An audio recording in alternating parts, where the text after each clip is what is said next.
Saúdo a amada igreja com a paz do Senhor. Graças a Deus, estamos reunidos mais uma vez nessa noite para cultuarmos ao Senhor na beleza da sua santidade e aprendermos na sua santa e gloriosa palavra. Hoje estaremos estudando a lição de número 7. Cristo é a nossa reconciliação com Deus. Glória a Deus por isso. O texto áureo nos diz: porque Ele é a nossa paz, o qual de ambos os povos fez um, e derribando a parede de separação que estava no meio. Efésios capítulo 2 e o versículo de número 14. A verdade prática nos diz: ao morrer na cruz do Calvário, Cristo reconciliou os eleitos, desfazendo a inimizade entre Deus e os homens. Graças a Deus. Então nós convidamos os nossos irmãos que estão aí nos seus lares para pegar a sua revista, pegar a sua Bíblia e se preparar, que hoje nós teremos uma lição extraordinária, o qual vem nos reforçar, eu creio, acrescentar a nossa fé para continuarmos servindo a esse Deus maravilhoso. Nós vamos ouvir o presbítero Reginaldo cantando mais um hino e depois em seguida estaremos ouvindo a palavra do Senhor. Estamos aqui hoje reunidos, pastor Josimar, pastor Alessandro Merlim e presbítero Reginaldo, nessa noite, nesta live, nessa transmissão dessa escola bíblica, nessa noite que com certeza vai ser uma bênção em nossas vidas. Aleluia. Adora o Senhor aí no seu lar. Com certeza o Senhor está presente. Glória a Deus.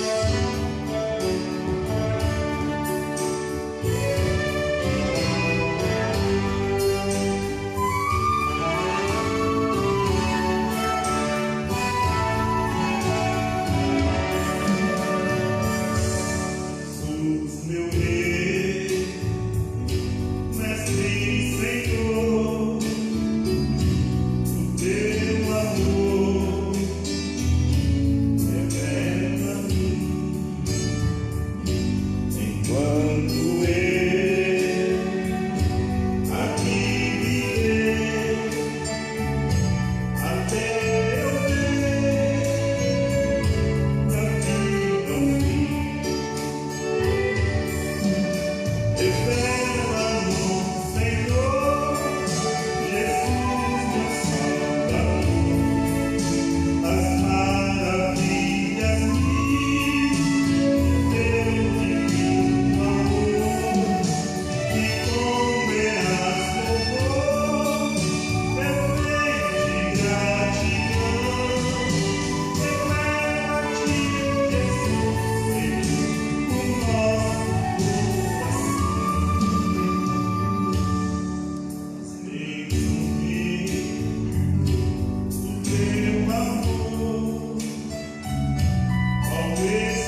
Glórias a Deus, aleluia.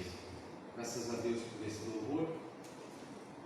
Convido a igreja para fazermos a leitura bíblica em classe que está no livro de Efésios, no capítulo de número 2, do verso de número 14 até o versículo de número 19. O irmão que talvez porventura não esteja de posse da sua lição, pode acompanhar a leitura e através da sua Bíblia. Vamos, como temos dito, vamos aprender a lição. Cristo é a nossa reconciliação com Deus. Versículo de número 19. O irmão que talvez porventura não esteja de posse da sua lição. A nossa lição desse trimestre, a igreja eleita. Então nós vemos aqui em uma das lições que nós passamos, o professor fez um comentário sobre a igreja eleita e ele fez um comentário, fez uma comparação sobre a eleição de uma pessoa. E no nosso caso no Brasil, mais de 50 milhões para eleger o presidente. E nós somos privilegiados que um homem só nos tornou eleitos da herança de Deus. Jesus, com o seu sacrifício, com a sua morte na cruz, nos elegeu para sermos co-herdeiros com Ele no trono do Senhor. Então, somos mais de 50 milhões para eleger um presidente, e um homem só elegeu a humanidade inteira para ser co-herdeiro com Ele. Louvado seja o nome do Senhor.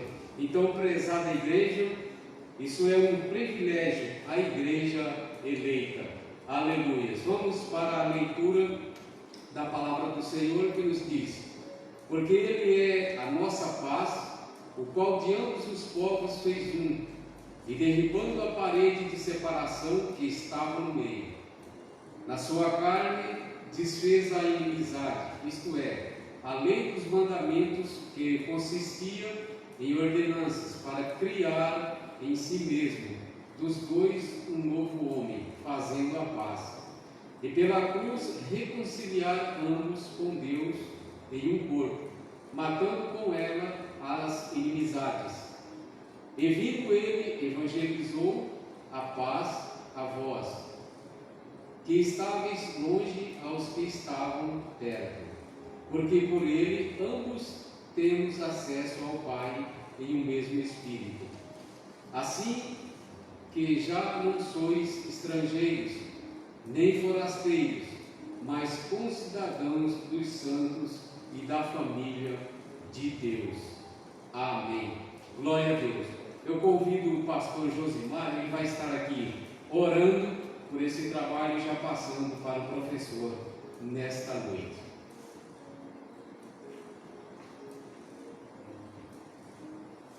Saúde a todos na paz do Senhor, gratos a Deus, meus irmãos, por mais uma vez estarmos aqui. Tenho certeza que Deus irá falar conosco nesta noite. Meu servo, o pastor Alessandro Berlim, estará ministrando e será uma bênção para nós. Amém? Vamos orar. Maravilhoso, poderoso e soberano Deus, em nome de Jesus, nos rendemos a Ti, colocamos na Tua presença. Aqui está o Teu servo, Senhor, ministro da Tua palavra, vem falar que poderosamente agora, aos Senhor, corações nessa noite, para ministrar a palavra do Senhor, nesse ensinamento para a nossa escola bíblica. Abençoa, Senhor, a cada uma da nossa escuta, que a Tua presença seja conosco e que o Senhor venha falar nesta noite. Nós oramos. Aleluia. Em nome de do Jesus. Senhor Jesus. Aleluia. Amém. Amém. Pastor Alessandro.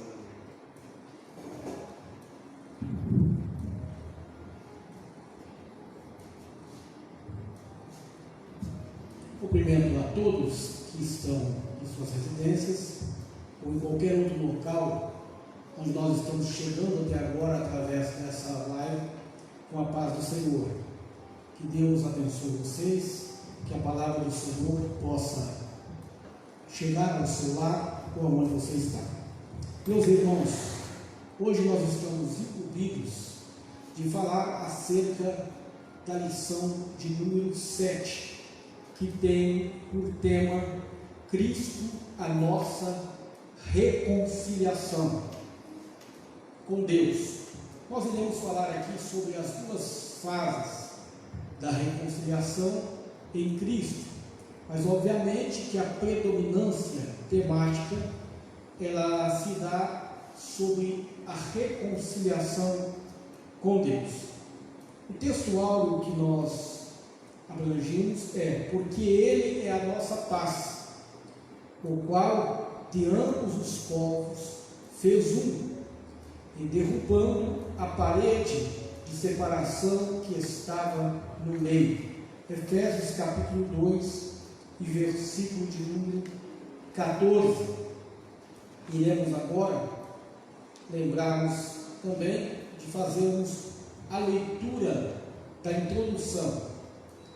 Se na lição anterior analisamos o antigo quadro desolador acerca dos gentios, em que o apóstolo Paulo descreveu, nesta veremos que houve uma significativa mudança na sequência do capítulo 2. No versículo 13, Paulo usa a expressão adversativa, mas agora, para indicar que algo aconteceu e alterou a situação dos gentios. Ele explica que essa mudança repousa na obra de que Cristo realizou. Vós que antes estáveis longe, já pelo sangue de Cristo chegaste perto.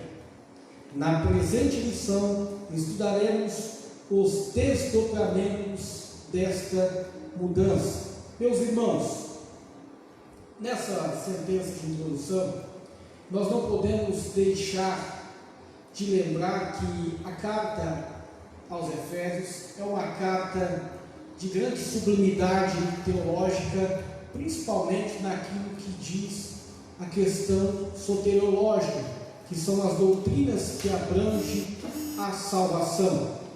Então, no capítulo 1, quando nós iniciamos esta revista, nós estudamos algumas doutrinas que estão intrínsecas dentro deste capítulo, as quais será necessário para que possamos entender mais precisamente a questão da reconciliação, fazer menção deles, tendo em vista que, embora a titulação que nós estamos inseridos fala em reconciliação com Deus, mas também fala de povos que foram reconciliados juntos em Deus. Então aqui trata-se de uma reconciliação de âmbito vertical e de âmbito horizontal, isto é, com Deus e também com os homens. Quero lembrar-vos de que aqui na introdução nós iremos perceber que ele faz uma menção também no capítulo 2, principalmente na sua primeira fase, que diz acerca da situação que vivia o homem antes dessa reconciliação, né? Vamos lembrar que no capítulo 2 de Efésios, que Paulo ele diz que Deus nos vivificou, estando nós mortos em nossas ofensas e pecados, e que noutrora andávamos segundo o curso deste mundo, segundo o príncipe da potestade do ar, o espírito que agora opera sobre os filhos da desobediência, e andávamos também segundo a carne e sobre os pensamentos. Então esta era a nossa condição anterior. No entanto, iremos lembrar que Paulo ele está dirigindo esta carta não a uma igreja da Judéia ou da Galileia ou sequer de Israel, mas ele está dirigindo esta carta a uma igreja grega, ou melhor, grega macedônica, não é? No antigo Império Grego Macedônio, exatamente na segunda viagem de Paulo, quando ele conhece essa região geográfica, E podemos utilizar a verbalização dizendo que ele se apaixona por Éfeso.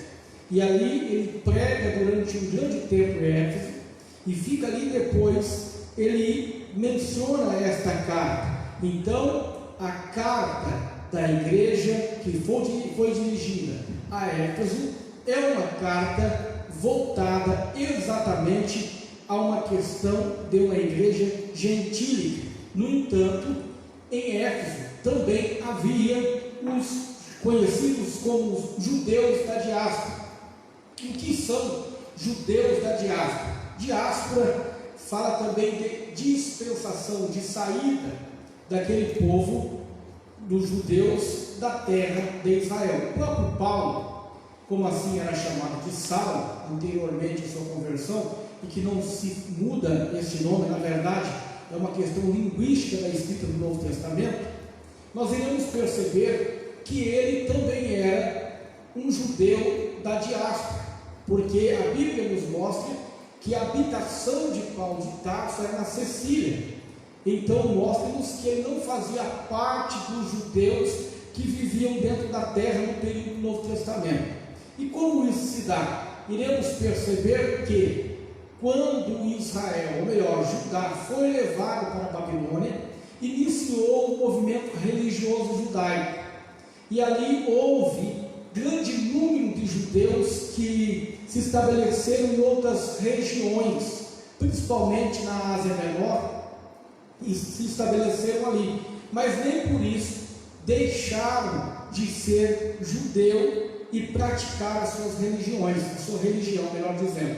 E esses grupos de judeus que viviam, e também em Éfeso havia deste povo, eles também se converteram. Então, na igreja de Éfeso havia tanto cristãos gregos como também cristãos judeus que habitavam ali, que congregavam ali. Percebamos também aqui no capítulo 1 e versículo 3 que Paulo fala assim: bendito Deus e Pai do nosso Senhor Jesus Cristo, o qual nos abençoou com todas as bênçãos espirituais em lugares celestiais. Essa é a saudação que ele dá.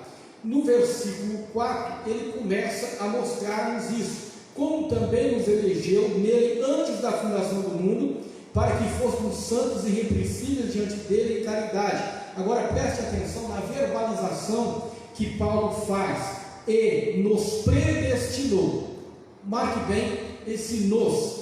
Predestinou para filho da adoção por Jesus Cristo, para si mesmo, segundo o beneplácito da sua vontade, para louvor da sua graça, pela qual nos fez agradar a si mesmo, em quem temos a redenção pelo sangue e a remissão das ofensas segundo a riqueza da sua graça, e que nele tornou abundantes para conosco em toda a sua sabedoria e prudência, redescobrindo o mistério da sua vontade, segundo o beneplácito da sua propusera em si mesmo, de nos tornar a congregar em Cristo todas as coisas, na dispensação da plenitude dos tempos, tanto os que estão no céu como os que estão na terra.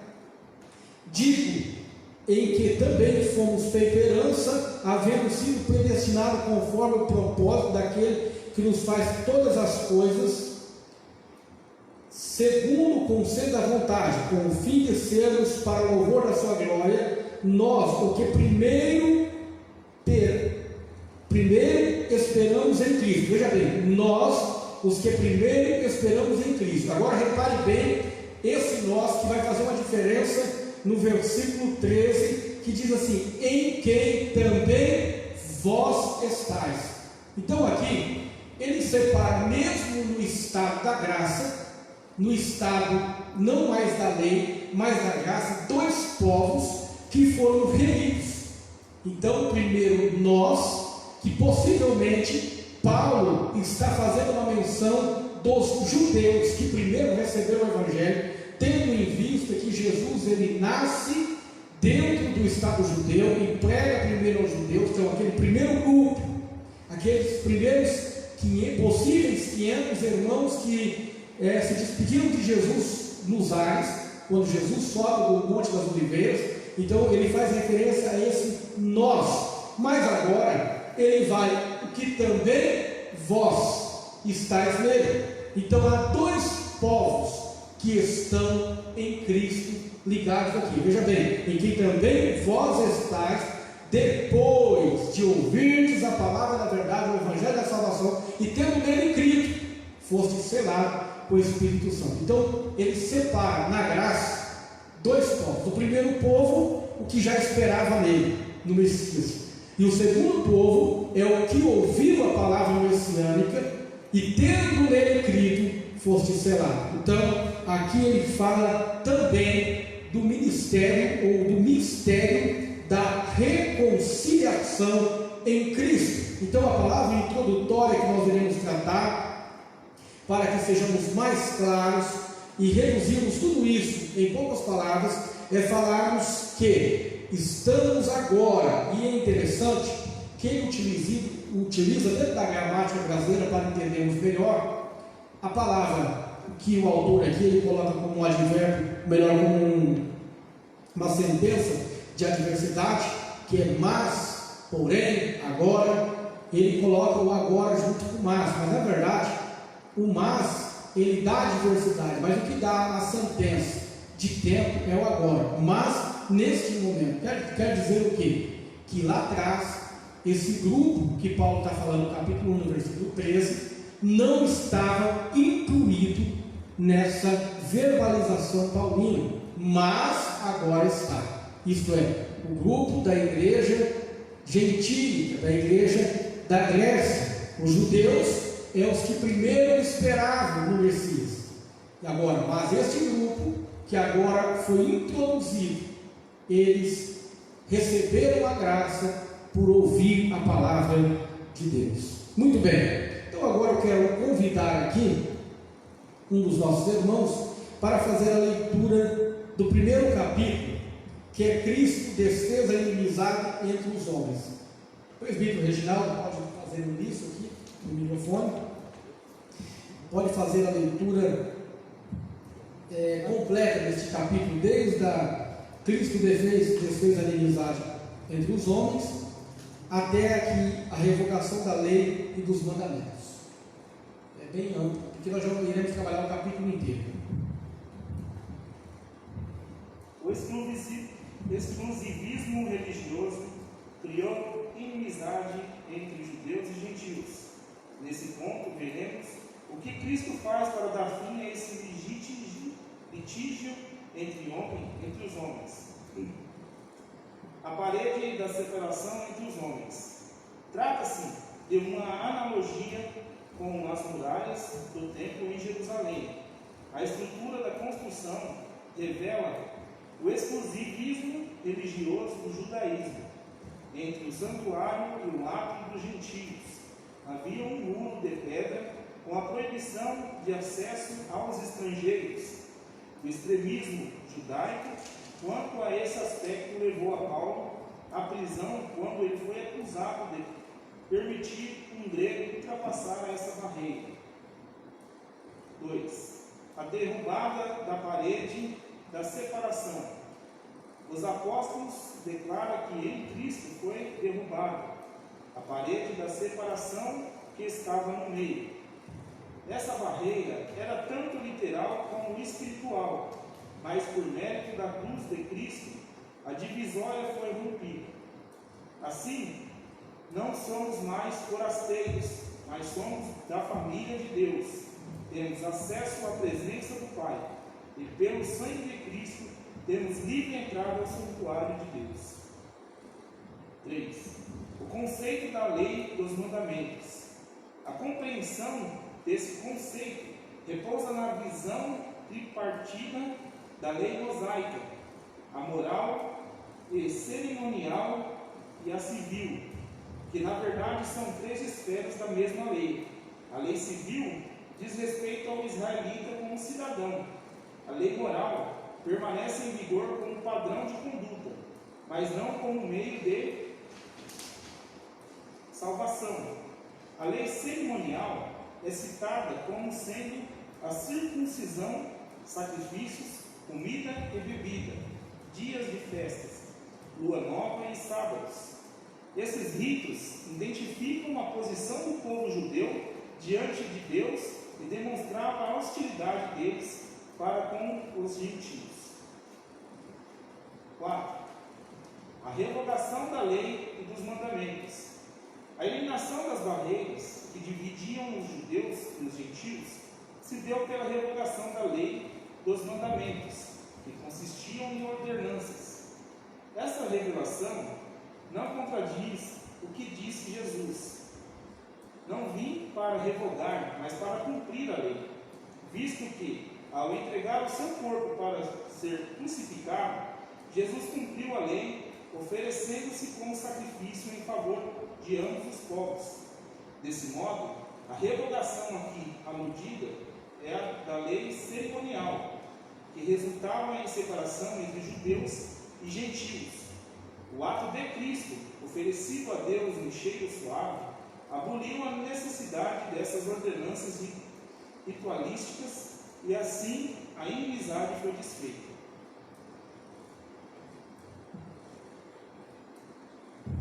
Meus irmãos, no primeiro capítulo nós iremos, na leitura, quando nós fazemos da lição, nós iremos perceber uma desproporcionalidade de riquezas e detalhes que não está dividida entre os 3 capítulos, mas mais focado no capítulo 1. Por isso talvez demoraremos um pouco mais dentro do capítulo 1. Iremos perceber aqui, no capítulo 1, já a partir do seu tópico central, que seria o seu tema, que Cristo desfez a inimizade entre homens. Então, em primeiro lugar, o que ele fala, o que ele trata aqui, é sobre exatamente o exclusivismo religioso.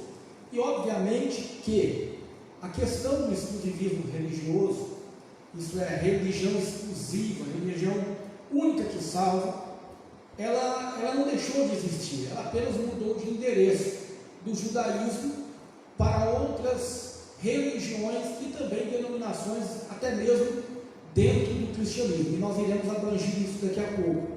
Mas dentro do judaísmo, que era o foco no período paulino, tendo em vista que naquele período ainda não havia, apesar que já havia iniciado com o gnosticismo, mas não havia tantas separações como nós temos hoje dentro do cristianismo, nós iremos perceber que como os judeus se adequaram, ou como eles formaram, ou como eles implantaram essa questão do exclusivismo religioso.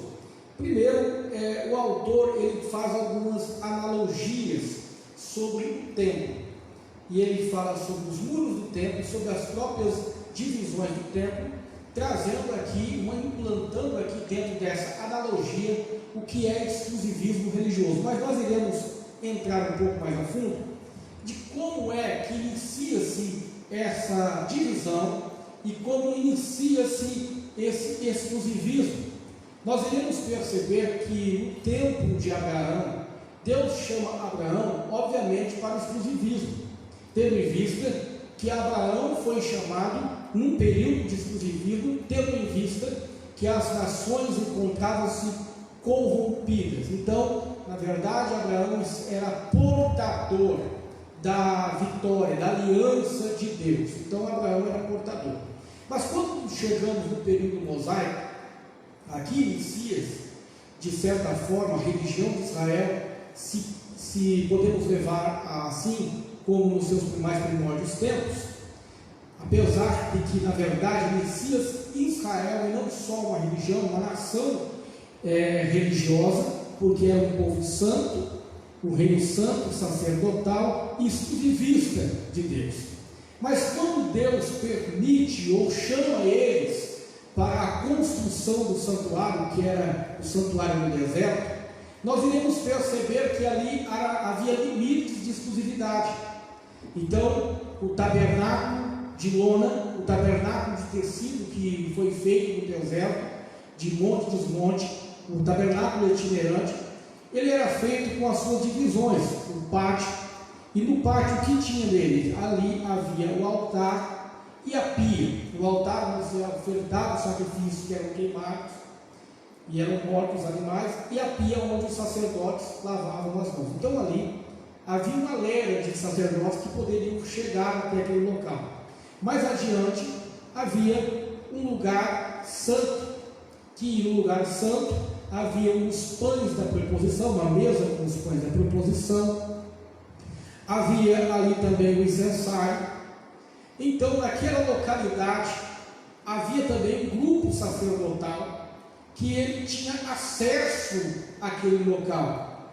E havia também o Santo do Santo, que era onde ficava o mais sagrado de todos os lugares, onde ficava a arca do Senhor e o propiciatório sobre ela, e ali somente o sumo sacerdote poderia entrar. Perceba bem que nessa divisão, nós iremos tratar agora uma divisão primordial no período mosaico.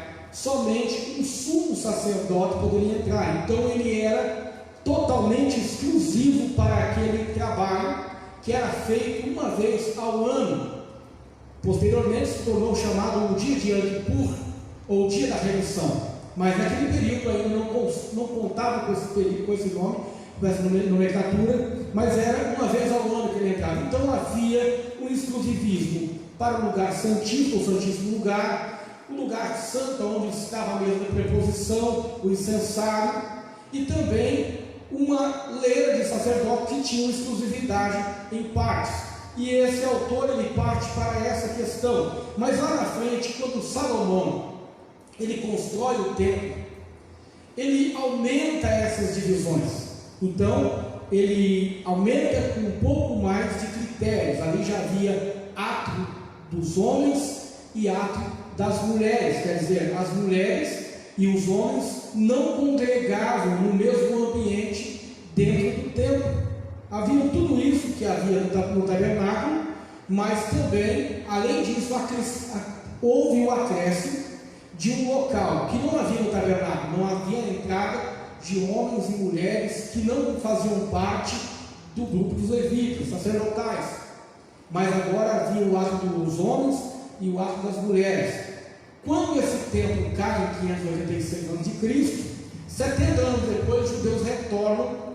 E aí Esdras, juntamente com aqueles sacerdotes que estavam ali, motivados ali pelo livro de Ageu, você vai perceber no livro de Ageu, que há uma reconstrução de um templo, nos mesmos moldes, com as mesmas divisões, e também havia essas divisões, atos dos homens, atos das mulheres, e também as demais divisões que havia no tabernáculo.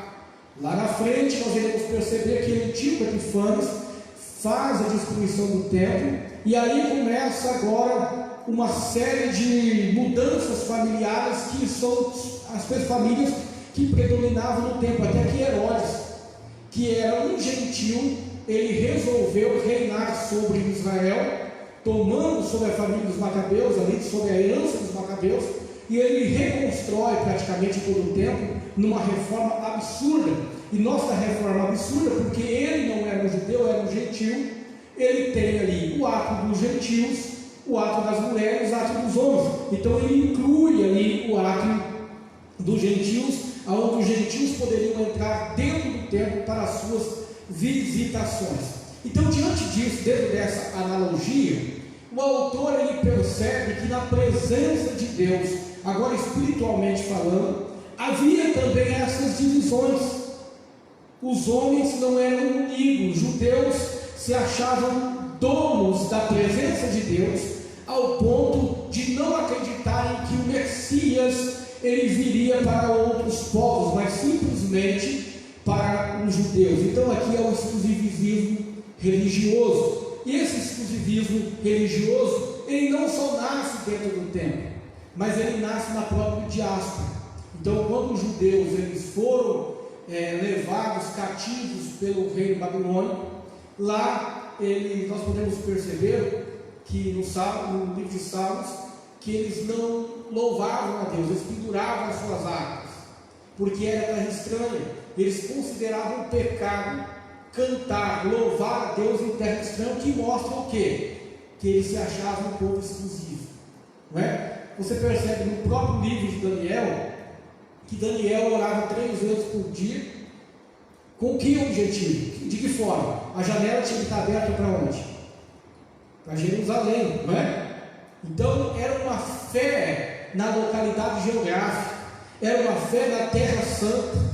Era uma fé na promessa que foi dada a Israel. E isso foi levado a eles durante todo o período. Então, quando os judeus estavam nesse período da diáspora, eles começaram ali a criar. Agora não é mais uma nação de Israel, agora é uma religião de Israel.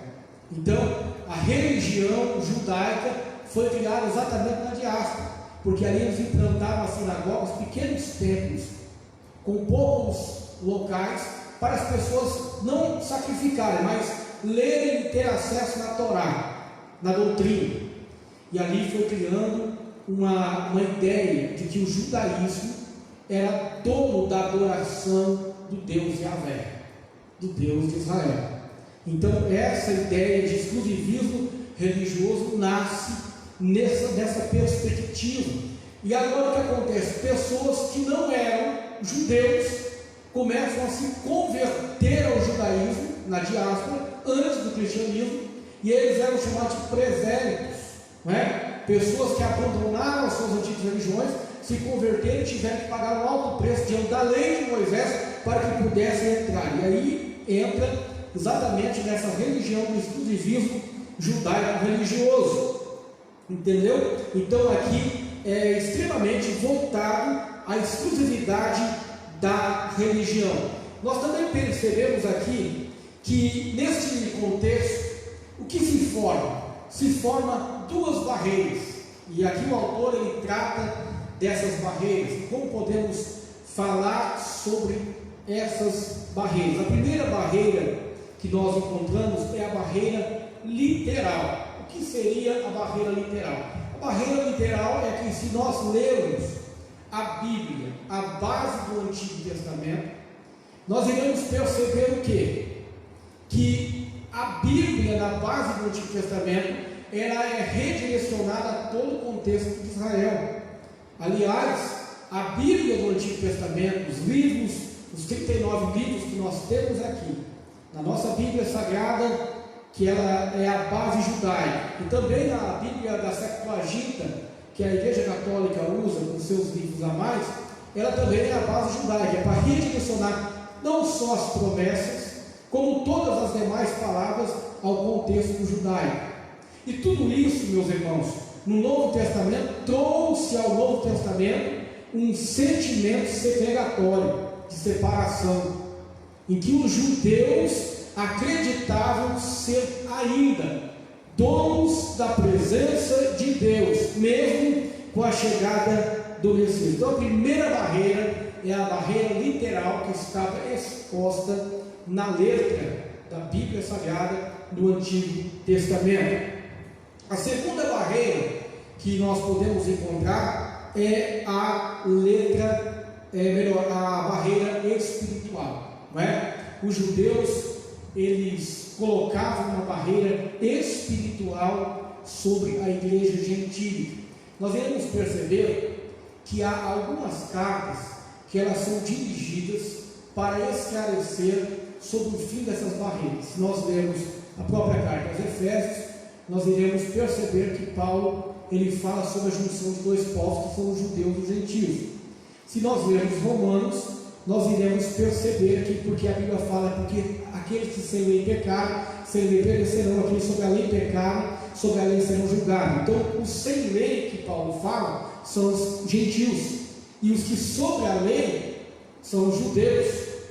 Ele fala também aos Coríntios, no capítulo 1, quando ele fala a sua introdução sobre a loucura da cruz. Ele fala que para os judeus aquilo é loucura. Então ele está falando que os judeus ainda acreditavam na salvação pela coerência da lei. Quando nós vamos ao livro mais profundo sobre esse aspecto, nós entramos aos Gálatas, porque Paulo, na carta aos Gálatas, ele direciona toda aquela carta para falar sobre rudimentos da lei que estavam implícitos nos crentes judeus, e também não só nos crentes judeus, mas nos crentes judaizantes. Agora vamos falar aqui algo sério, porque quando nós abrimos a carta aos Gálatas, é interessante, porque esta carta, Paulo, é a única carta do Novo Testamento, a título de conhecimento, que Paulo não escreve a uma única igreja. mas Paulo ele escreve ela a uma região que era chamada região da Galáxia, onde havia várias igrejas, e aquela epístola ela percorreu aquelas igrejas porque havia um grande problema doutrinário ali. Era o problema da exclusividade religiosa. Eles pegaram os rudimentos da lei de Moisés e colocaram dentro daquilo que nós chamamos de graça. Por isso eu quero fazer aqui uma leitura do capítulo 1 de Gálatas, onde Paulo ele vai tratar sobre isso. Ele diz assim no versículo de número 7, no qual não é outro, mas há alguns que vos inquietam e querem transtornar o Evangelho de Cristo. Veja bem, versículo 9, assim como já vos tenho dito, e agora de novo também vos digo, se alguém vos anunciar outro Evangelho, além do que já recebeste, seja anátema. Paulo está falando de um Evangelho que eles estavam aprendendo, que não era o Evangelho que Paulo havia anunciado, era uma outra palavra, era uma outra doutrina. Agora veja bem o versículo 10, porque persuado eu agora aos homens ou a Deus, ou procuro agradar aos homens? Se estivesse ainda agradando aos homens, não seria servo de Cristo. Mas faço saber, irmãos, que o Evangelho que por mim foi anunciado não é segundo os homens, porque não recebi, nem aprendi com homem algum, mas pela revelação de Jesus Cristo, porque já ouviste qual foi antigamente a minha conduta no judaísmo. Então ele estava dizendo que as mesmas doutrinas que haviam na antiga vida dele, no judaísmo, agora eles estavam aplicando e separando aqui no Evangelho de Cristo. E o pior do que isso, pasmo, que no capítulo 2, Paulo diz que foi para Jerusalém e não encontrou outro senão quem lá? Senão as colunas da igreja, Cefas, que é o nome de Pedro no hebraico, Tiago, irmão do Senhor, e João, filho de Zebedeu. Então o que acontece ali? Quando eles estavam entre os judeus, entre os gentios, Pedro estava sentado à mesa com os gentios, estava orando, ó, meu irmão, Pai do Senhor, cantando um hino. Mas quando chegou os crentes vindo de Jerusalém, o que aconteceu? Pedro se levantou da mesa como se não fizesse parte daquele grupo. E aí está a grande mensagem, a grande demanda que houve entre Paulo e Pedro. Ele fala assim, que Paulo repreende Pedro na cara, porque era repreensível. Mas era repreensível em que setor, em que sentido? Será que é na conduta cristã? Não, é simplesmente porque Pedro, naquele momento, ele assume uma postura de judeu e não de cristão. Então essa mensagem de exclusivismo religioso, ela deve cair. Hoje em dia nós ainda temos grupos que pregam exclusivismo religioso, só eles são salvos, só eles são portadores da presença de Deus, só eles têm a graça. Ou eles têm, hoje em dia, ainda você sabe muito bem, que existe exatamente isso que nós estamos falando aqui literalmente, igrejas que pregam a lei para a salvação junto com a graça, rudimentos da lei, que nós iremos falar já já. Então é a barreira espiritual que é colocada. Mas quando Jesus Cristo morreu na cruz do Calvário, a Bíblia diz que o sangue de Cristo, ele desobstruiu esta barreira. Então o que ele desobstruiu? Ele entra dentro do templo. A Bíblia fala no livro de Hebreus, capítulo 10, que ele rasga o véu do templo. E agora nós temos a liberdade de ir até o Santo dos Santos. Então essas barreiras não são mais existentes pelo sangue de Jesus Cristo Nazareno. O autor aqui, ele narra essas barreiras como as barreiras dos mandamentos. E Paulo ele fala muito sobre isso, por isso eu já quero deixar aqui para que o pastor abra a Bíblia em Colossenses capítulo 2, e versículo 14. Presbítero Reginaldo, em 2 Coríntios, capítulo de número 3, 2 Coríntios, capítulo 3, versículo 6. Melhor, 6 adiante. Irmão Pedro, irmão Diácono Pedro, 1 João, capítulo 3, versículo 22 e 23. Mas o irmão mantém aí aberto, a arma aberta aí, pronta para o tiroteio. Nós tivéssemos mais pessoas, nós teríamos muitos outros textos. Mas como nós fazemos a live em um número reduzido de pessoas, é o que nós iremos trabalhar hoje.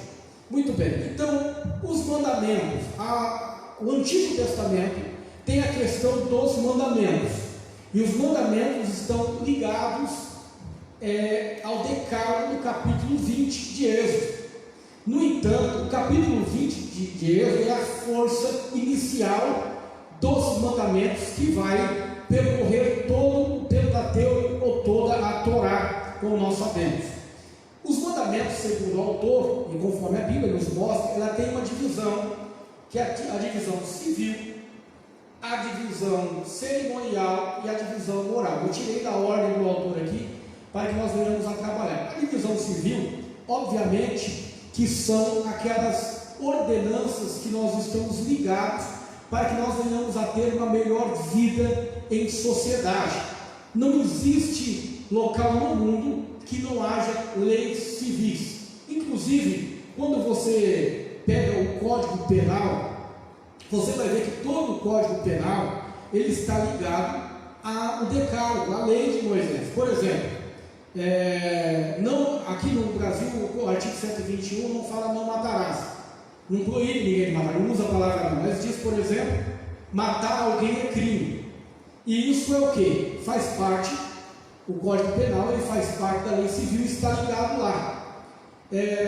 Quando nós falamos do nosso próximo, injúria, difamação, todos esses crimes, está ligado à lei civil. Então a lei civil também, Moisés também trouxe a lei civil a Israel. E essa lei civil, ela não foi abolida em Cristo. Ela não foi abolida em Cristo. No entanto, existe também a lei cerimonial. E qual é a lei cerimonial? Levítico. Ele é o maior portador das leis cerimoniais, tanto ela que todos os textos de Levítico estão ligados a cerimônias de Israel. E também a lei moral, que é aquela que está implantada no nosso coração e nós devemos fazer. Então eu quero fazer alguma leitura aqui, porque o judeu ele se gloriava pela lei de Moisés. A salvação para alguns era pela lei de Moisés. Vamos ver aqui primeiro Colossenses capítulo 2 e versículo 14 ao 17.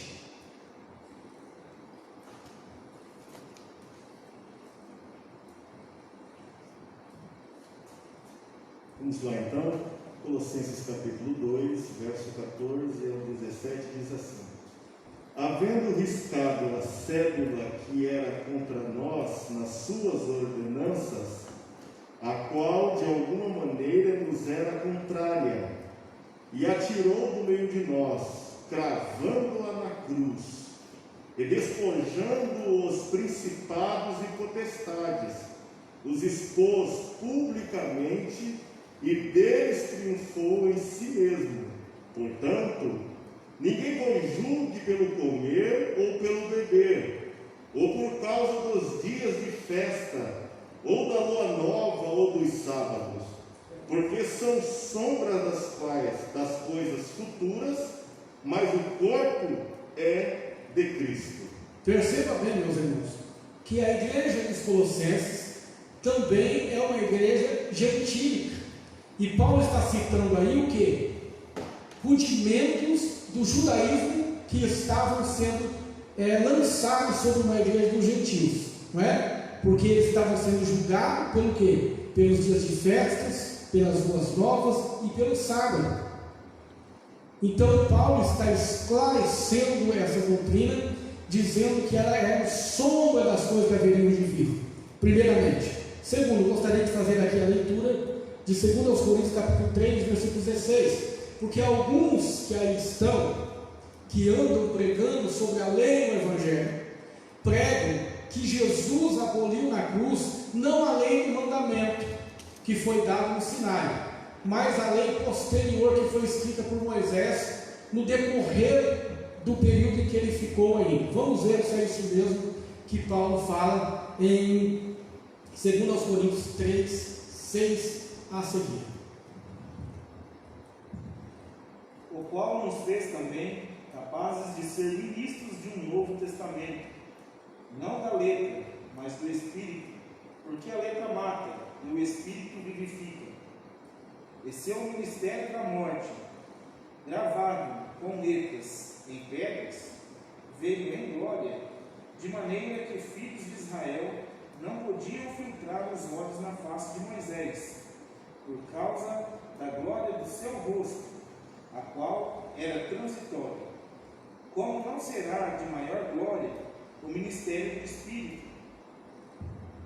Porque se o ministério da condenação foi glorioso, muito mais excederá em glória o ministério da justiça. Amém? Irmãos, perceba bem que o ministério da morte e da injustiça, ele foi gravado em quê? Letras em pedras, aonde? No Sinai. E por que chamar a lei de Deus de ministério da morte? É interessante. É porque a lei, ela aponta para o pecado. O que Paulo fala que é a lei?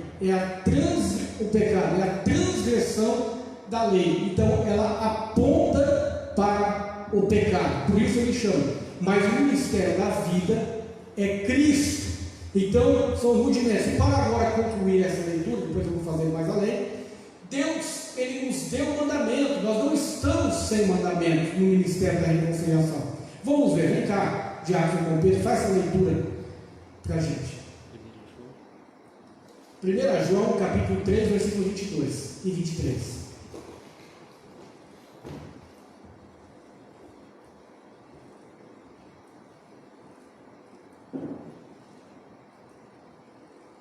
E qualquer coisa que lhe pedirmos dele, a receberemos, porque guardamos os seus mandamentos e fazemos o que é agradável.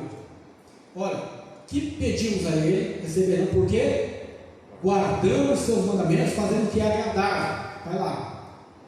E o seu mandamento é este: que creiamos no nome de seu Filho Jesus Cristo, e nos amemos uns aos outros, segundo o seu mandamento.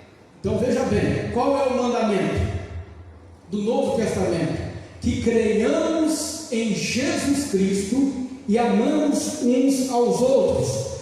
Vamos só para concluir sobre esses mandamentos, Romanos capítulo 13 e versículo de número 9, que é a doutrina da lei dos mandamentos que está no Novo Testamento. 13, versículo 9, que Paulo fala assim: com efeito, não adulterarás, não matarás, não furtarás, não darás falso testemunho, não cobiçarás. E se há algum outro mandamento, tudo nesta palavra se resume: amarás o teu próximo como a ti mesmo. Então, o mandamento que Paulo inclui nas igrejas neotestamentárias é este: a crença em Cristo, fundamental para a salvação, e o amor ao próximo como a ti mesmo. Muito bem, meus irmãos, iremos agora para o capítulo de número 2.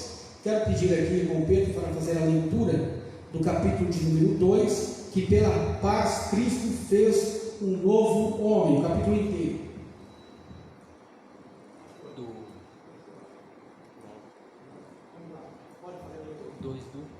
Do 2, pela paz Cristo fez um novo homem. Tópico 2. Ah, o tópico 2 se aperta. Pode ler.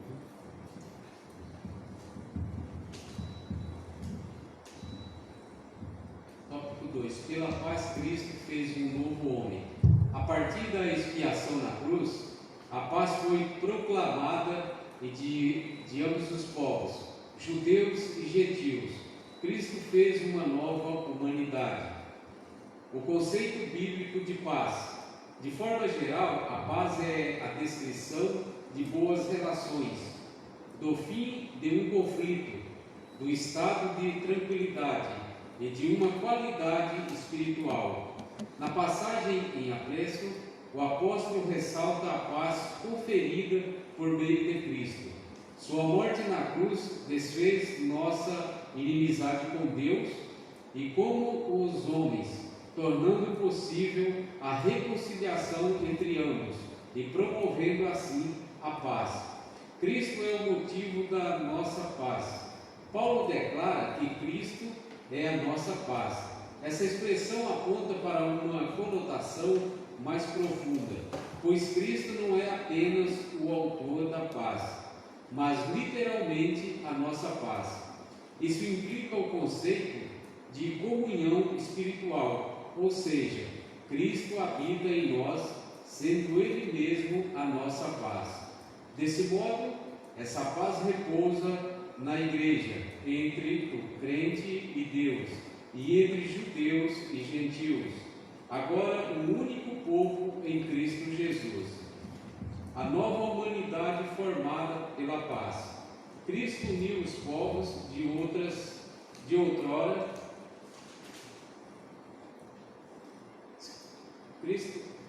Cristo uniu os povos que outrora se hostilizavam para criar em si mesmo, dos dois, um novo homem, fazendo a paz.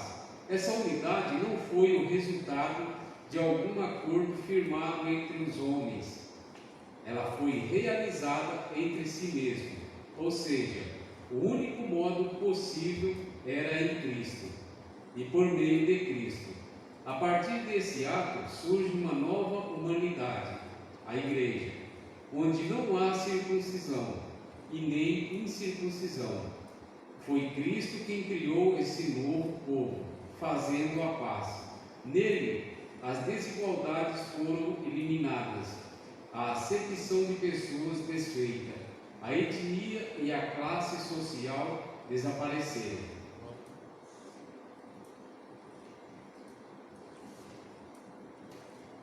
Meus irmãos, então agora nós, só para recapitular, podemos lembrar alguns aspectos importantes que nós citamos no capítulo 1, para adentrarmos ao capítulo 2, que tem por tema pela paz Cristo fez um novo homem.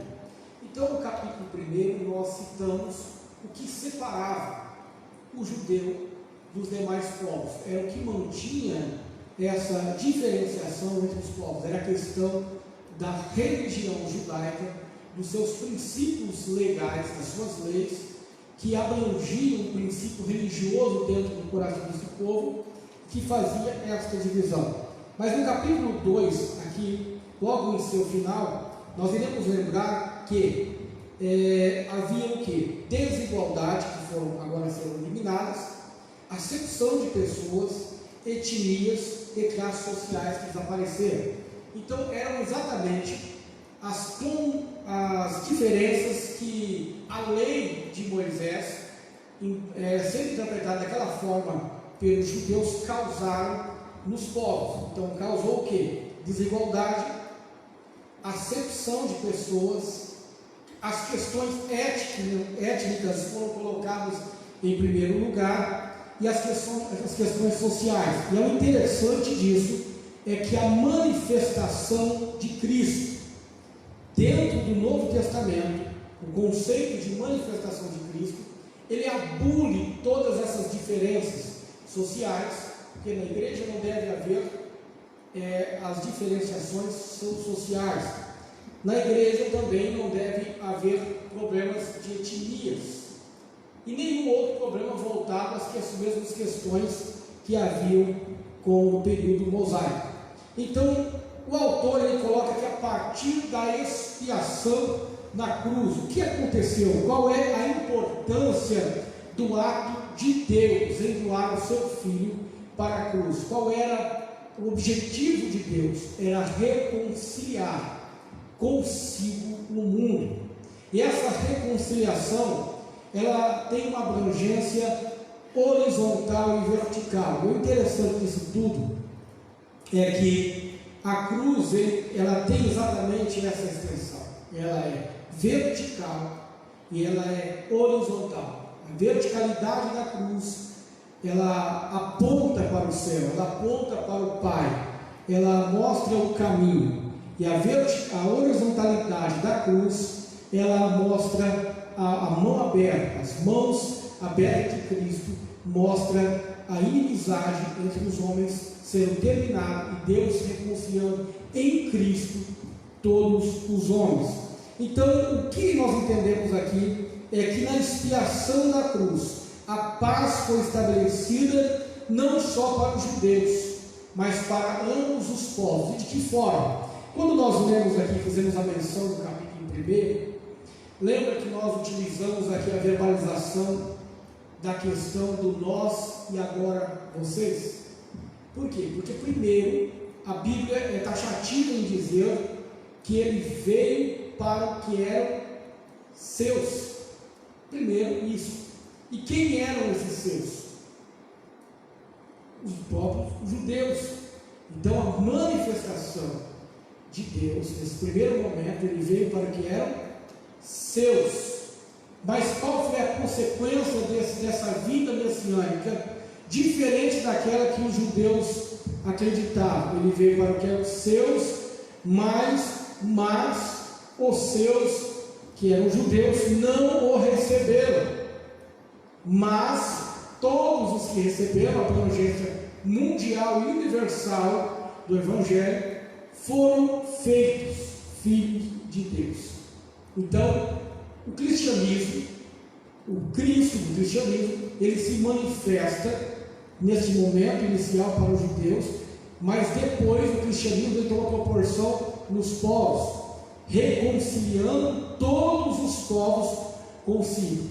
Vamos pensar que quando Jesus ele manifestou na Galileia e foi pregando o Evangelho, ele deu uma ordem para os primeiros 70 pregadores, 70 discípulos que foram pregar, para eles irem de 2 em 2, de casa em casa, não levar apetrechos, não saudar, porque a saudação do judeu era longa e ia retirá-los do tempo da mensagem, e que eles não fossem senão as ovelhas perdidas da casa de Israel.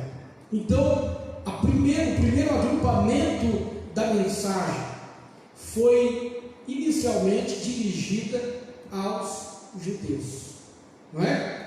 Olha bem, não vai senão as ovelhas perdidas da casa de Israel. Aparentemente, quando você vê Jesus trazer essas palavras iniciais, dá uma impressão de exclusivismo religioso. Mas não é o exclusivismo religioso, é o plano da redenção. Precisaria de que os judeus dissessem não a esta mensagem, para que a mensagem fosse abrangida. Aí depois disso, o que acontece? Quando nós chegamos em Marcos capítulo 15, a seguir, quando Cristo já havia ressuscitado, ele diz agora: ide por todo o mundo, pregai o Evangelho a toda criatura. Quem crer e for batizado será salvo. A primeira mensagem, ela não estava composta com esses itens que nós temos na segunda mensagem. A mensagem do capítulo 15 de Marcos não estava, melhor, a mensagem do início do Evangelho não tinha todos os itens que há na mensagem do capítulo 15. Mas será, pregador? Sim. Por exemplo, no início do Evangelho, quando ele envia de 2 em 2, era possível os pregadores falarem que Jesus Cristo havia morrido na cruz pelos judeus, sendo que Jesus ainda estava vivo? Não, não havia. Era possível eles pregarem que Jesus havia ressuscitado ao terceiro dia? Não, porque Jesus ainda não havia morrido para ressuscitar. Era possível eles pregarem uma mensagem de missão através da pessoa de Cristo e da potencialidade do Espírito Santo sobre os crentes? Não era, porque esses itens do Evangelho ainda não estavam inclusos na mensagem. Então, que mensagem era pregada pelos judeus, pelos crentes judeus, os primeiros crentes, os primeiros 70? Era uma mensagem de cunho messiânico, dizendo que o rei estava na terra, que Jesus havia chegado. Por isso ele diz: vai, é chegado a vós o reino de Deus. O reino está sobre a terra. E qual era a mensagem que Jesus trazia, essa mensagem de reino? Isaías capítulo 61, o Espírito do Senhor está sobre mim e Ele me ungiu. E aquela mensagem de Isaías capítulo 61 cumprida ali, foi a mensagem que eles não aceitaram, porque eles queriam a mensagem de libertação de Roma, não a mensagem de cura e de libertação que Jesus trouxe naquele momento. Então foi exatamente essa mensagem que eles negligenciaram e que eles pediram a crucificação de Cristo. Mas lá na frente, quando Cristo é crucificado na cruz do Calvário, o que ele faz? Quando ele morre na cruz, ele reconcilia o mundo que havia sido separado em Adão. O mundo havia sido separado em Adão pelo pecado. E agora, a primeira parte da reconciliação, porque o homem estava ordenado à perdição. Então o homem tinha paz no coração? Não tinha, porque ele sabia da brevidade da vida. Ele tinha convicção da brevidade da vida. E ele sabia que após a vida não havia esperança. Os judeus se respaldavam na lei, mas mesmo assim eles sabiam que se tropeçasse num tio da letra já havia derrubado toda a lei de Moisés. Então eles não tinham convicção de vida eterna. Também os gentios muito menos, eram bárbaros, adoradores, idólatras de outros deuses, principalmente os judeus, ou melhor, os gentios da Macedônia, que ali havia um pantaleão de divindades a partir de Zeus e seus descendentes, aonde estavam todos eles perdidos nessa idolatria. Mas quando Deus enviou o seu Filho, Ele reconciliou tanto os judeus como os gentios em si pela salvação. Então a primeira coisa que eles tiveram foi a paz. Então eles reconciliados na paz. E aqui o apóstolo ressalta a paz conferida por meio de Cristo, na morte e da cruz. Ele desfez a inimizade. Qual inimizade? A horizontal. Veja bem, o judeu não comungava com o gentio. Agora, nesse novo grupo, estão unidos judeus e gentios. Também havia uma inimizade vertical, porque a ira de Deus recairia sobre os pecadores, mas Deus em Cristo, Ele satisfez a sua vontade e agora a sua ira já foi lançada, seu Filho já morreu na cruz em nosso lugar. Então aqui Ele nos reconcilia para a paz. E qual é o motivo da paz? Nós devemos nos alegrar, porque o motivo da paz não são os antigos rudimentos da lei judaica. Não é alguém guardar a lei judaica que vai fazer com que ele tenha paz, ou pseudo guardador de lei. Não é isso. O que faz com que alguém tenha paz é Cristo. Ele não só nos trouxe a paz, como a Bíblia diz que Ele é a paz. Lembramos da profecia de Isaías, que ele diz que o seu nome será maravilhoso conselheiro, Pai da eternidade, Deus forte, Pai da eternidade e príncipe da paz. Então a manifestação de Cristo no período neotestamentário é o motivo da paz. Quem tem Cristo tem paz. Quem tem Cristo tem paz. Então, como é essa paz? Primeiro nós devemos entender que nós não tínhamos comunhão. Nós não tínhamos comunhão. Já pensou? Nós quatro que estamos aqui fazendo essa live, que nós éramos para estar em locais diferentes. Talvez um de nós não estaria mais com os pés sobre a terra, ou talvez todos. Talvez alguém estaria lá no bar com um copo na mão. Talvez alguém estaria no cárcere, ou talvez em qualquer outro lugar. Mas quem nos reuniu aqui foi Cristo. Quem te reuniu comigo nessa live é Cristo. Aleluia. Ele é o motivo da nossa reunião. Essa comunhão que não havia, essa koinonia no seu original, quem nos reuniu foi Cristo. Então a paz da reunião, da comunhão, foi dada em Cristo. Muito bem, é o motivo da nossa paz. Ele não é só o autor, mas Ele é a própria paz. Cristo habita em nós, e se Ele habita em nós, Ele é a nossa paz. E o que Cristo faz para que essa paz ela aconteça? É muito importante nós lembrarmos da nomenclatura da igreja. A igreja não é simplesmente um templo. A igreja não é simplesmente uma placa. Mas a palavra igreja, ela é uma palavra não tão nova, mas utilizada pelos gregos como eclesia ou tirados para fora.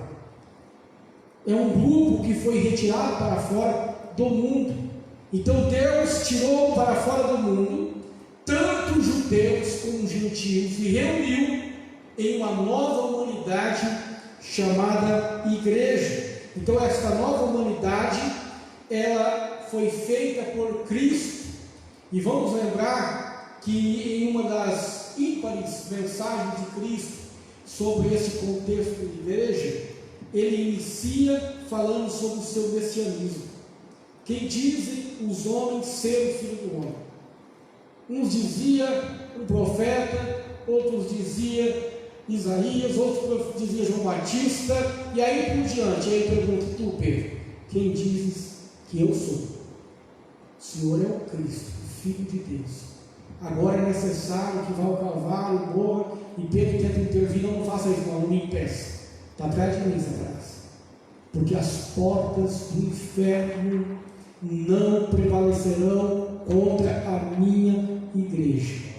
Então, contra este grupo específico, essa nova humanidade, porque as portas do inferno prevaleceu contra Adão. As portas do inferno prevaleceu contra os judeus que guardavam lei. As portas do inferno prevaleceram sobre os gentios e contra toda a sua idolatria e feitiçaria, mas contra a minha igreja não prevalecerá.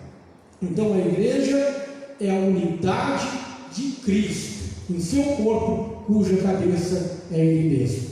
Jesus é o cabeça. Então isso quer dizer, quando fala Jesus é o cabeça deste corpo, fala que Ele também faz parte da igreja. Nós não entendemos isso? Se Cristo é o cabeça do corpo, Ele também faz parte.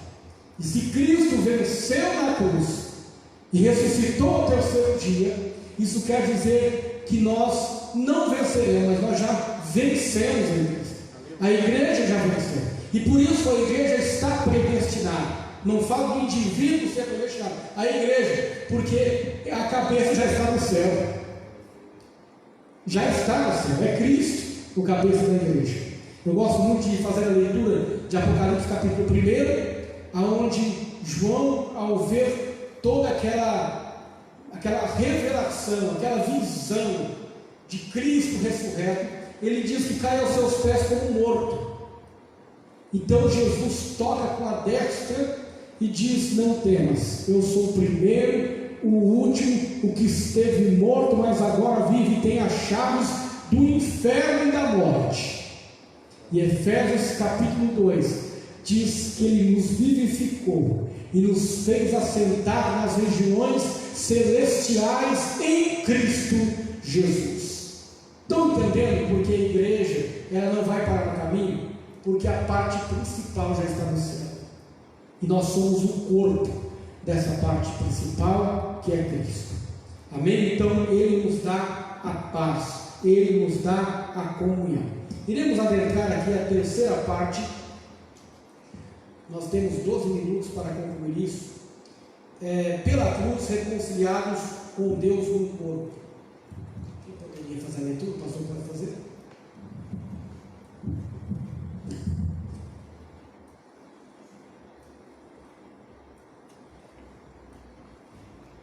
É o tópico 3, pela cruz, reconciliados com Deus no corpo.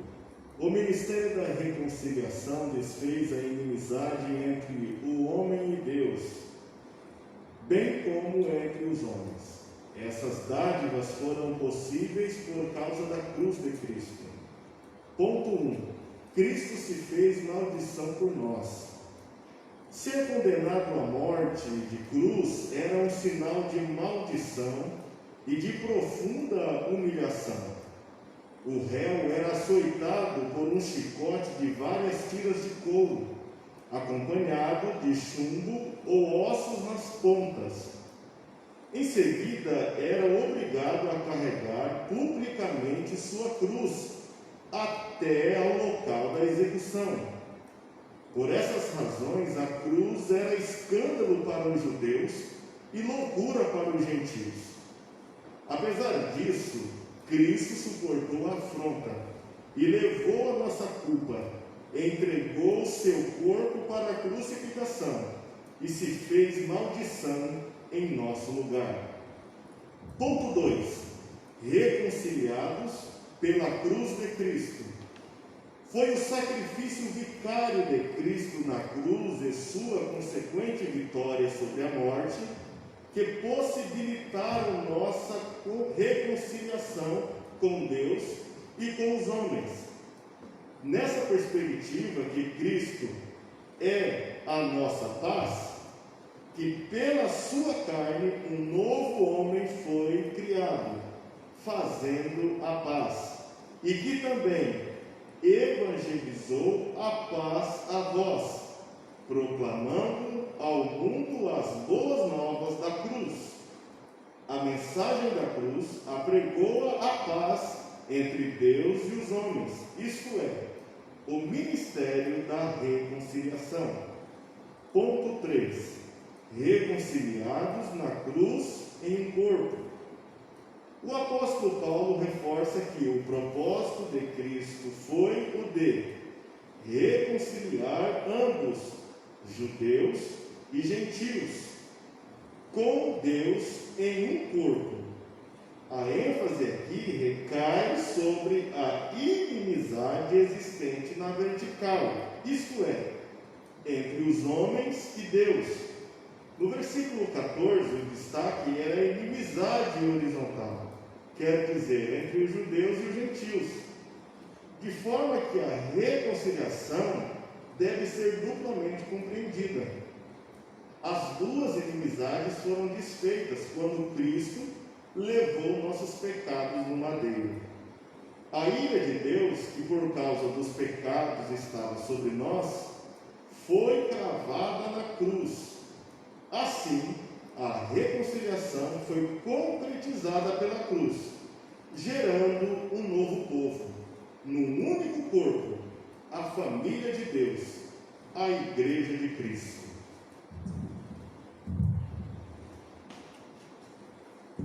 Glória a Deus. Temos 5 minutos praticamente para falarmos desse terceiro tópico, mas eu acho que é suficiente, tendo em vista que já abrangemos bastante sobre os mesmos assuntos.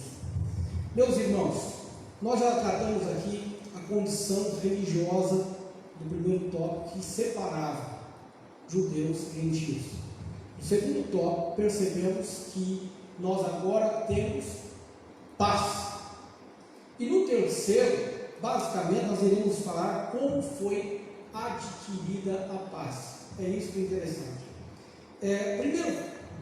O terceiro capítulo do primeiro tópico diz que Cristo fez maldição por nós. Qual o motivo que Cristo fez maldição por nós? Obviamente que todos nós sabemos e temos consciência de que Cristo é o Filho de Deus. O Evangelho de João, ele faz uma narrativa explícita mostrando que Jesus é o Filho de Deus.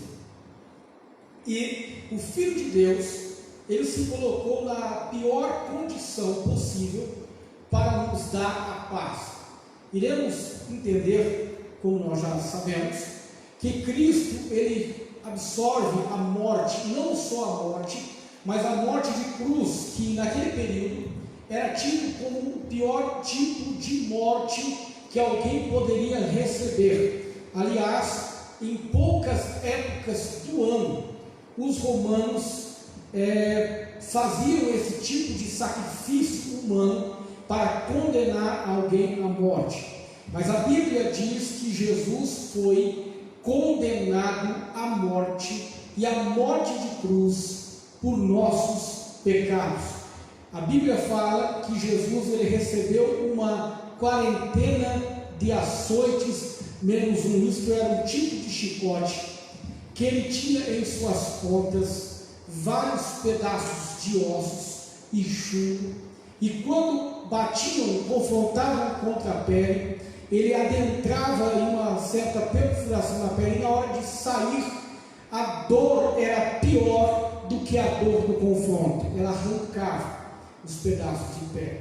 Repare bem que Jesus, ele recebe uma quarentena de açoites menos um, que é uma numeração romana sobre este castigo. Isso é 39 pancadas como essa em seu corpo.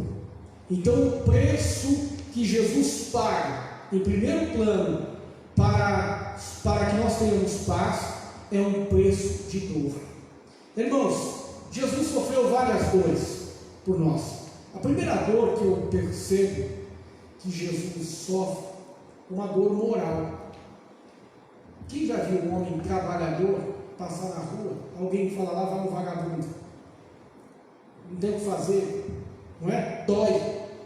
Agora imagine alguém santo ser chamado de criminoso, ser exposto como um criminoso. Agora repare bem o que diz o livro de Hebreus, capítulo 12. Olhai para Jesus, autor e consumador da nossa fé, o qual não fez caso da ignomínia, mas desceu até a morte de cruz. Ele deixa a situação anterior de rei dos reis, do céu, acima dos anjos, acima de Miguel, de Gabriel, de todas as potestades celestiais, de todo o ser humano, e desce até a terra e sofre uma condenação brutal como essa. Carrega aquela cruz pesada na via central de Jerusalém na semana pascual, e todas as pessoas olhando e dizendo: ali estava condenado, todo sujo, machucado, sangrando, indo até a cruz e depois colocado como um espetáculo da humanidade, pendurado naquela cruz das 9 da manhã até as 3 horas da tarde. E tudo isso para que nós venhamos a ter paz e consciência. Ele reconciliou pela cruz. Então na cruz ele nos reconcilia. Irmãos, eu fico imaginando os diálogos, pastor, que Jesus teve na cruz. Na cruz do Calvário, ele estava lá, alguém lá embaixo, um religioso, chega e diz: não é o Cristo? Um sacerdote não dizia: se és o Cristo? Agora desce daí. Jesus dizia: perdoa, porque eles não sabem o que fazem. Dali a pouco ele está na cruz lá em cima, com seus braços abertos, um criminoso diz a mesma coisa: não és o Cristo? Salve-te a ti e a nós. E o outro intervém, e Jesus diz: hoje mesmo estarás comigo no paraíso. E por último, um soldado, um centurião, diz: verdadeiramente este é o Filho de Deus. Ele reconciliou o mundo consigo na cruz do Calvário. Então a cruz do Calvário, ela tem um caráter verticalizado, reconciliando com Deus e reconciliamos com o mundo. A cruz do Calvário não nos permite que não venhamos a perdoar nosso próximo. A Bíblia diz, na oração que Jesus ensinou, a oração do Pai Nosso: Senhor, perdoa como nós temos perdoado. Sabia, meus irmãos, que esta oração, ela pode ser uma sentença de condenação? Se nós não perdoamos e oramos: perdoa como nós temos perdoado, então ele vai me perdoar igual eu tenho perdoado a quem não tem perdoado. Já pensou nisso? Deus me perdoar é igual perdoar quem eu não tenho perdoado? É oração que muitas vezes nós fazemos. Então a oração voltada aos olhos à cruz do Calvário é uma oração de redenção, de perdão. Então nós devemos nos reconciliar na horizontal com todo o ser humano e nos reconciliar com Deus na cruz. Para concluir, eu quero lembrar na leitura do livro de Hebreus aonde diz: segui a paz com todos e a santificação. A paz com todos fala da reconciliação com o homem, e a santificação fala com Deus. Segui a paz com todos e a santificação, sem a qual ninguém verá a Deus. Que Deus abençoe em nome de Jesus. Que Deus possa te dar uma noite abençoada, o resto da noite abençoada, em nome de Jesus Cristo. Amém. Amém. Glória a Deus, aleluia.